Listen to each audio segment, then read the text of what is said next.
What's going on, everybody? Welcome to Fantasy Football Over Analysis. Today we're talking about the Atlanta Falcons, their fantasy relevant players, and whether or not we are targeting or fading them in our drafts this summer. At quarterback, this is one of the rougher situations in the NFL. The Falcons don't have a clear starter going into training camp. It's going to be a camp battle between Michael Penix and Tua Tagovailoa.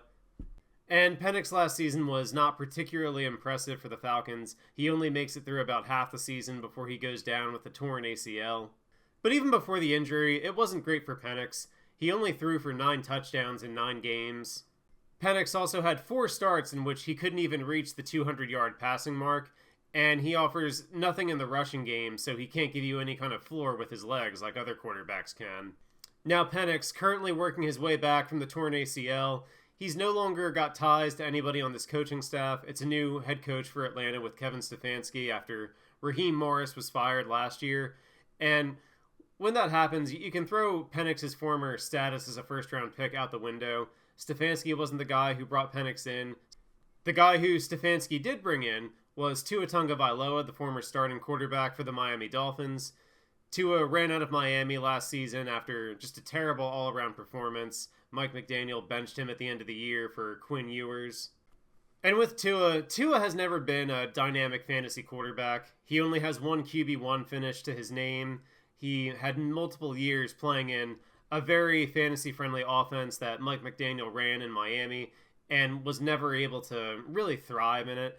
The best that Tua was ever able to be was a QB2 for Superflex leagues or a streamer when the matchup favors him.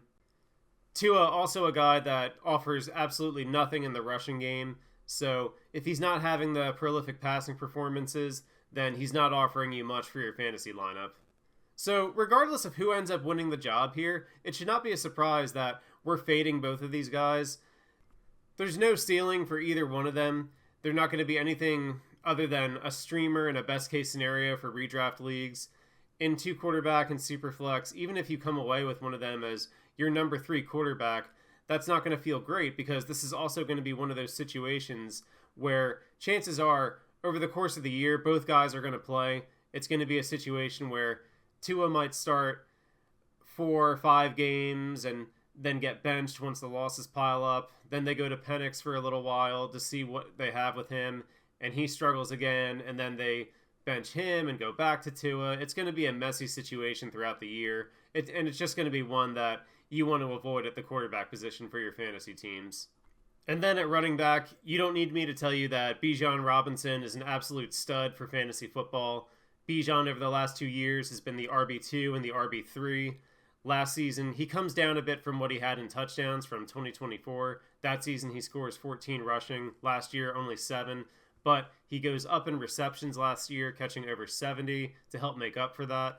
And Bijan is just an absolutely dynamic all-around running back. The only question with Bijan Robinson is, do you take him or Jahmyr Gibbs at number 1 overall? And I really think there's a compelling case for both of them. With Bijan, I think the situation has only gotten better for him. He was still thriving as, again, the RB2 and the RB3 each of the last 2 years.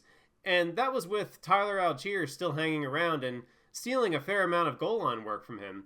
Well, Algier is gone now, so Bijan no longer has any competition to worry about inside the red zone. They did bring in Brian Robinson, and I'm sure he will steal an occasional one here and there, but I don't think it's going to be quite to the level that it was with Algier, where they're specifically going out of their way to get Brian Robinson carries.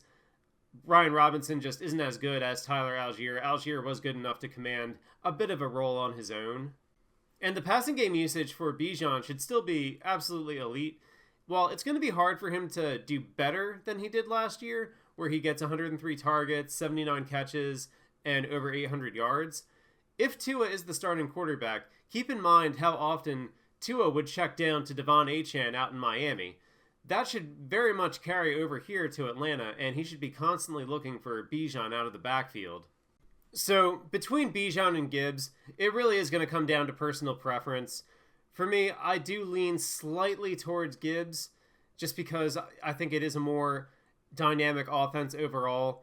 Gibbs also playing in a bunch of dome games, and the schedule that he's got for the year also slightly tips the scales in his favors. But Bijan is an absolute stud. there's nothing wrong with taking him over Gibbs. It's just splitting hairs at that point, and you're going to get an outstanding return on the high-level pick that you put into him. At wide receiver, Drake London finally broke out 2 years ago and finished as the wide receiver 5. Last year, he was also well on his way to another wide receiver 1 finish before a PCL injury 3/4 of the way through the season kind of derailed that. And London, when he was healthy, was just doing everything that you want your wide receiver 1 in fantasy to do. He was averaging close to double-digit targets per game. He was getting moved all around the formation, getting a lot of looks out of the slot. He had an outstanding role in the red zone. The other great thing for London was last season, there wasn't a lot of competition for him in the passing game. This year, that hasn't really changed. Bijan and Kyle Pitts are the top receiving options behind London. At the wide receiver position, the Falcons really only add Jahan Dotson and drafted Zachariah Branch, but neither of these two are threats to cut into the target share that London had. And the one positive thing that I can say about both Michael Penix and Tua Tagovailoa is that while I don't want to start either one of those in my quarterback position in any fantasy team of mine, those two have both been able to support fantasy wide receiver 1s throughout their career. Tua having been responsible for some great years for Tyreek Hill down in Miami, as well as Jalen Waddle. And Penix last season, when he was in the lineup, the one guy that he was constantly peppering with targets was Drake London. So London right now currently being drafted as a low-end wide receiver 1. I'm perfectly fine with that cost for him. I still don't think we've seen the best of Drake London, and I think he is, if healthy, I think he's a lock to finish as a wide receiver 1, but he's also a guy that is going to carry top 5 upside at the position for me. And at tight end, if you take any bit of advice from me in any of my videos, make it this: just say no to Kyle Pitts. Kyle Pitts, one of the most overhyped prospects that there has ever been, has just been such a disappointment throughout his career. And I just can't believe that the fantasy community continues to do this year after year with Kyle Pitts. Still overhyping him, still overdrafting him. And yes, Kyle Pitts does finish as the tight end too last season, but so what? That's just more an indictment of how bad the tight end position was last year. And with Kyle Pitts, over a quarter of his fantasy scoring last season came in that one silly game against the Tampa Bay Buccaneers where he catches 11 passes for 166 yards and 3 touchdowns. Do you want to know what Kyle Pitts' lines looked like the rest of the season? There were only 4 games the rest of the season. 4. Count them. 4. Where Kyle Pitts scored more than 15 fantasy points. And there were 0 games, that's 0, where Kyle Pitts scored over 20. Pitts only scores 5 touchdown passes last season. 3 of them come in the silly Thursday night outlier game. That means the rest of the season, he had 2. And imagine if Drake London were healthy at the end of the season. Would the outlier Thursday game against Tampa Bay even have happened if London were on the field? So keep in mind also, there is no great secondary option for the Falcons at wide receiver. So even though Pitts, in theory, should be the number 2 target behind Drake London, all throughout the rest of the year while Drake London was healthy and getting targeted double-digit times per game, Kyle Pitts made 0 impact the rest of the year. And that one outlier game was all it took for the fantasy community to once again be in on Kyle Pitts, talking themselves into overdrafting him. Well, again, I got news for you. If you draft Kyle Pitts, you're going to be disappointed.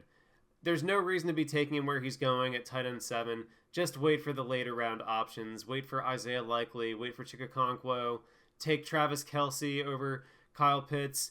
If you want to take a tight end in those middle rounds, Sam Laporta is a much better option, I think. But Kyle Pitts is not a pick that's going to help you win your fantasy league. And that's going to do it for this one, guys. So with the Falcons, there's definitely some guys we're interested in here. Bijan Robinson, stud at the top of the drafts. Drake London, fantastic option at the 1-2 turn in 12-team leagues. And again, please don't make me say it again, fade Kyle Pitts. And also, we don't have a lot of interest in the quarterbacks. But I thank you guys so much for watching, and we will talk to you next time when we go over the Carolina Panthers.